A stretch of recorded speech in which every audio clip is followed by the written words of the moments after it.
नमस्कार। इससे पहले मैं 2 वीडियो अपलोड कर चुका हूँ, उसको प्लीज़ जाकर देख लीजिएगा क्योंकि उसमें मैं ज्योग्राफी का शेड्यूल तैयार किया हूँ। ये तीसरी वीडियोज़ हैं। इसमें हम अक्षांश देशांतर अंतर्राष्ट्रीय तिथि रेखा समय गणना यानी कि latitudes longitude international deadline time calculation इसका अध्ययन करेंगे। ये मैं पहले इसलिए ले रहा हूँ क्योंकि आगे जो आप पढ़ोगे तो उसमें बार बार मैं कहूँगा कि इतना लैटिट्यूड्स इतना लॉन्गिट्यूड्स तो आपको समझ में नहीं आएगी, और पहले से आप कुछ कुछ जानते रहोगे तो समझने में आसानी होगी। बात करते हैं अक्षांश देशांतर की। अक्षांश देशांतर है क्या? अक्षांश देशांतर कोई वास्तविक रेखा नहीं है पृथ्वी पर। पृथ्वी विशाल है, यह एक इमेजिनरी लाइन है, काल्पनिक रेखा है। अब सवाल है इसकी ज़रूरत क्यों पड़ी? तो इसकी ज़रूरत इसलिए पड़ी क्योंकि पृथ्वी बड़ी है, विशाल है, तो किसी भी स्थान की स्थिति की पता लगाने के लिए हम अक्षांश देशांतर का सहायता लेते हैं। जैसे वर्तमान में वार चल रही है, युद्ध सब हो रही चारों ओर, हवाई जहाज़ हो गया, नेवी हो गया, समंदर में आप कहीं फंस गए तो आप कॉल करेंगे कि मैं इतना लैटिट्यूड्स में हूँ और इतना लॉन्गिट्यूड्स पे हूँ, तो वो लोकेट कर लेगा आपको, वो आसानी से पता लगा लेगा अक्षांश देशांतर की सहायता से। तो इसलिए हम इसका अध्ययन करते हैं। तो चलिए अध्ययन करते हैं।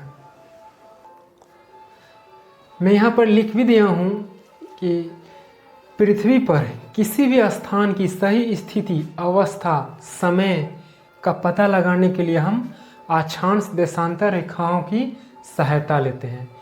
इंग्लिश में भी मैं लिख दिया हूँ, to find the exact position, state, time of any place on the earth we take help of latitudes and longitudes. तो ये थी। अब समझते हैं लैटिट्यूड खींचते कैसे हैं, होता क्या है। तो चलिए, यहाँ पर देख रहे हैं पूरब से पश्चिम की ओर जो खींची गई लाइन है वो लैटिट्यूड्स हैं, और नॉर्थ पोल से साउथ की ओर जो आया है वो लॉन्गिट्यूड्स हैं। तो चलिए समझते हैं लैटिट्यूड को। ये हमने एक सर्कल ले लिया और आप देख रहे हैं इस सर्कल को 2 पार्ट में डिवाइड कर रहा है। तो ये जो सर्कल को 2 पार्ट में डिवाइड कर रहा है, इसका नाम हमने 0 डिग्री दे दिया। मान लेते हैं जो सर्कल है पृथ्वी है, और इस पृथ्वी को एक लाइन बीचों बीच बांट रही है 2 पार्ट में, नॉर्थ हेमिस्फीयर में और साउथ हेमिस्फीयर में। तो ये जो लाइन जो है पृथ्वी के बीचों बीच खींची गई है उसको हम 0 डिग्री कहते हैं, या इसे हम इक्वेटर भी कहते हैं। क्या कहते हैं? इक्वेटर, हिंदी में भूमध्य रेखा।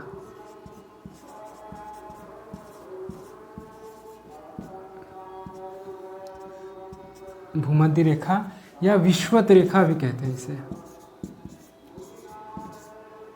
विषुवत रेखा या विषुवत रेखा भी कहते हैं इसे हम। तो ये जो इक्वेटर है ये क्या कर रही है? पृथ्वी के 2 पार्ट में डिवाइड कर रही है, और ये वाला भाग क्या हो गया? नॉर्थ हेमिस्फीयर, नॉर्थ हेमिस्फीयर, और ये वाला भाग साउथ हेमिस्फीयर।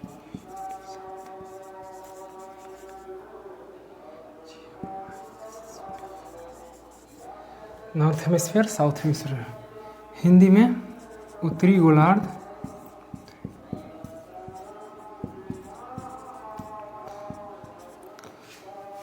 दक्षिणी गोलार्ध।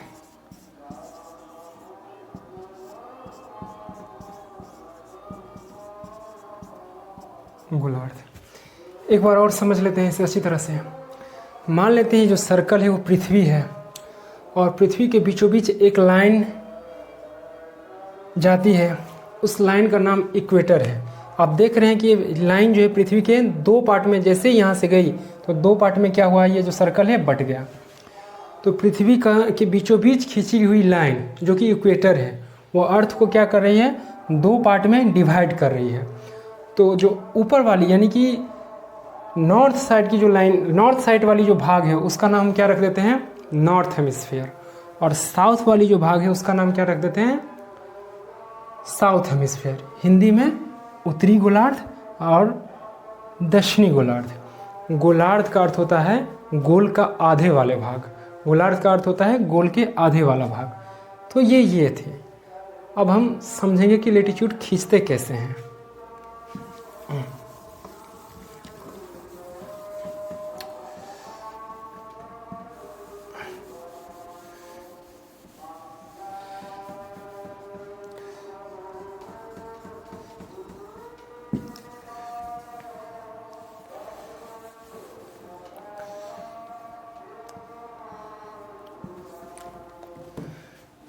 ये 0 डिग्री है आपका इक्वेटर हम सब का। ये हमने इस अर्थ का सेंटर ले लिया। अच्छा, सेंटर क्या होता है? सेंटर पृथ्वी के बीच वाले भाग को हम सेंटर कहते हैं। किसी भी ऑब्जेक्ट का बीच वाला जो भाग होता है वो उसका सेंटर होता है। फॉर एग्जाम्पल अगर आप सेब लें तो सेब में जहाँ पे सीड होती है वो उसका सेंटर हो गया। जहाँ से सबों की दूरी इक्वल हो, यानी कि जहाँ से सबों की दूरी समान हो। जैसे अगर मैंने ये सर्कल ले लिया और यहाँ पे ये सेंटर है, तो यहाँ से सबों की दूरी क्या होगा, समान होगा। यहाँ से सबों की दूरी समान होगा, तब ये क्या कहलाएगा, सेंटर। इसको मैं लिख दे रहा हूँ, the point that is equally distant, the point that is equally distant from every point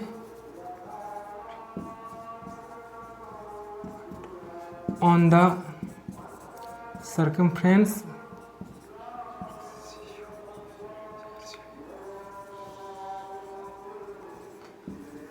of a सर्कल। यानी कि the point that is equally distant from every point on the circumference से CIRCUMFEO, सॉरी यहाँ पे ये आ जाएगा, CIRCUMFERN, circumference of a circle, सही है। यानी कि वह स्थान जहाँ से सबों की दूरी समान हो, क्या कहलाएगा, सेंटर कहलाएगा। ये हो गया सेंटर। आप समझते हैं कि लेटीट्यूड खींचते कैसे हैं। जैसे ये नॉर्थ हेमिस्फीयर है और ये साउथ हेमिस्फीयर है, तो पृथ्वी के मान लेते हैं ये सेंटर है, तो अर्थ के सेंटर से नॉर्थ हेमिस्फीयर में या साउथ हेमिस्फीयर में किसी भी बिंदु पर, ये मान लिया मैंने एक बिंदु ले लिया, मैंने कहा कि नॉर्थ और साउथ में किसी भी बिंदु पर से पृथ्वी के सेंटर से यानी कि पृथ्वी के केंद्र से मापी गई कोणीय दूरी, मान लेते हैं ये कोणीय दूरी हमने माप लिया 30 अंश, यानी कि कोण को हम अंश में मापते हैं। मैंने कहा कि नॉर्थ और साउथ में किसी भी बिंदु पर पृथ्वी के केंद्र से मापी गई कोणीय दूरी लेते हैं और उस कोणीय दूरी को हम इक्वेटर के पैरेलल में क्या करते हैं, मिला देते हैं। वो क्या कहलाता है, अक्षांश कहलाता है। इसको इंग्लिश में भी आप समझ लीजिए। इफ वी ड्रॉ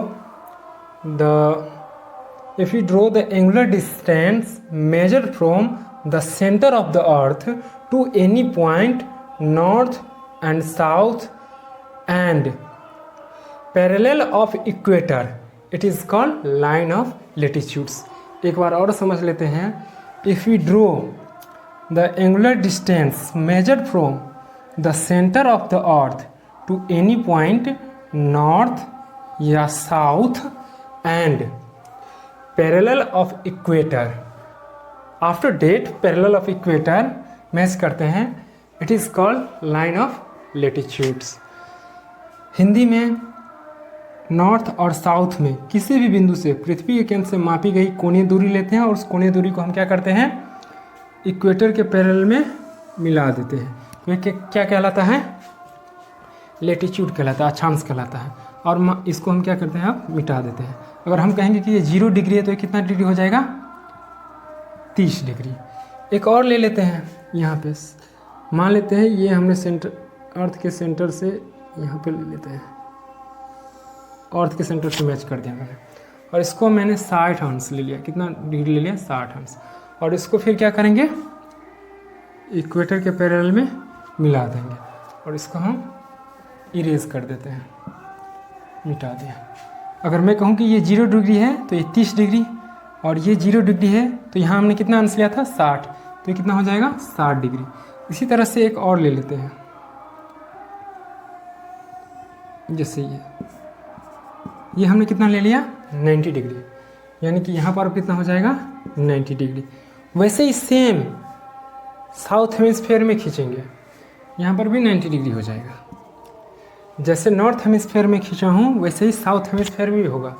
अब हम इसको इरेज कर दिए। अगर हम कहेंगे कि ये 0 डिग्री है तो ये कितने डिग्री का हो जाएगा? 90 डिग्री। यहाँ पे 90 डिग्री खींचना संभव नहीं है, यहाँ पे 90 डिग्री खींचना पॉसिबल नहीं है। फिर भी आप कल्पना कर सकते हो कि यहाँ से यहाँ तक कितना है? 90 है। सेम वैसे ही जो साउथ हेमिस्फेयर है, यानी कि दक्षिणी गोलार्ध, उसमें भी हम ऐसे ही कर देंगे, यानी कि 90 इधर और 90 इधर, 90 90 180, यानी कि अक्षांश रेखाओं की कुल संख्या कितनी है? 180। लेकिन ये गलत है, हालांकि एग्जाम में पूछा जाता है 180, लेकिन ये गलत है। 90 इधर 90 इधर, और एक 0 डिग्री भी तो है, तो 90 90 180 प्लस 1 181, यानी कि अक्षांश रेखाओं की टोटल संख्या कितनी हो जाती है? 181। अगर आपसे पूछे टोटल लैटिट्यूड्स कितने हैं तो 181। 180 पर टिक मत लगाइएगा, 181। ये बार बार एग्जाम में पूछा गया है और आते भी हैं। ये हो गया। यहाँ पे 180 हम नहीं खींच सकते हैं, पॉसिबल नहीं है। आप कल्पना करो, क्योंकि भूगोल में जितना अच्छा आप कल्पना कर लेते हो उतना बेहतर समझोगे। ये बीच वाला क्षेत्र देख रहे हैं आप, ये खाली है, इसको हम जोन कहते हैं, क्षेत्र या बेल्ट कहते हैं। एक और चीज़ गौर कीजिए, यहाँ पे देख रहे हैं 0 डिग्री है। 0 डिग्री के बाद जैसे ही हम नॉर्थ पोल की ओर जा रहे हैं, लैटिट्यूड की लाइनें छोटी होती जा रही है। देख रहे हैं, जैसे जैसे हम पोल की ओर जा रहे हैं लाइनें छोटी होती जा रही हैं। यानी कि ये भी क्वेश्चन आया है एग्जाम में कि आपसे पूछेगा कि सबसे बड़ी अक्षांश रेखा कौन सी है या लैटिट्यूड कौन सी है, तो आप कहोगे 0 डिग्री, और सबसे छोटी तो 90 डिग्री। यानी कि सबसे बड़ी 0 डिग्री अक्षांश और सबसे छोटी 90 डिग्री। प्रत्येक अक्षांश के मध्य 111 किलोमीटर की डिस्टेंस होती है, यानी कि प्रत्येक 1 डिग्री अक्षांश पर 111 किलोमीटर की दूरी होती है। मान लेते हैं ये इक्वेटर है और मैं यहाँ 2 डिग्री नॉर्थ लैटिट्यूड पर हूँ, तो यहाँ से मेरा डिस्टेंस कितना है, यानी कि यहाँ से जो मेरी दूरी है वो कितनी हो जाएगी। तो प्रत्येक अक्षांश के मध्य कितना किलोमीटर की दूरी होती है? 111 किलोमीटर। यानी कि हम यहाँ पे 111, यहाँ मैं 2 डिग्री अक्षांश पे हूँ, तो प्रत्येक अक्षांश एक अक्षांश पर कितने किलोमीटर की दूरी होती है? 111 किलोमीटर की। यानी कि प्रत्येक अक्षांश पर 111 किलोमीटर की दूरी होती है। तो 2 डिग्री अक्षांश पर हूँ मैं, तो कितना आ जाएगा? 111 को हम 2 से मल्टीप्लाई कर देंगे तो कितना हो जाएगा? 222, यानी कि 222। यानी कि यहाँ से मेरा डिस्टेंस 222 किलोमीटर पर है। इस तरह से हम क्या करते हैं? डिस्टेंस निकाल लेते हैं। ये मैं बार बार अक्षांश रेखा कह रहा हूँ, वास्तव में ये अक्षांश रेखा न है। ये अक्षांश रेखा न होकर क्या है? सर्कल है, वृत्त है। आप ये जो अक्षांश देख रहे हैं ना, दिखाई दे रही है ना यहाँ पे, इसके पीछे भी है। फॉर एग्जाम्पल यहाँ पे मैं आपको दिखा रहा हूँ, सॉरी यहाँ पे आपका नहीं दिखाई दे रही है, यहाँ पे इसको समझ लीजिए। ये अक्षांश रेखा ना होकर ये क्या है, अक्षांश वृत्त है, ये गोल है। मान लेते हैं ये फुटबॉल है, फुटबॉल की तरह है, और इस तरह से हमारा अक्षांश इस तरह से है। तो अक्षांश रेखा ना होकर क्या है, अक्षांश वृत्त है। तो टोटल अक्षांश वृत्त की संख्या कितनी है, 181। प्रत्येक डिग्री पर कितना डिस्टेंस होता है, 111 किलोमीटर की डिस्टेंस होती है। बीच वाले क्षेत्र जो गैप है उसको हम जोन क्षेत्र या बेल्ट कहते हैं। इस सबको याद रखिएगा, ये सब हर एग्जाम में पूछा जाता है। तो अक्षांश रेखा ना होकर वृत्त है, इसको आप याद रखिएगा। तो ठीक है, मिलते हैं अगले वीडियोज़ में। नमस्कार।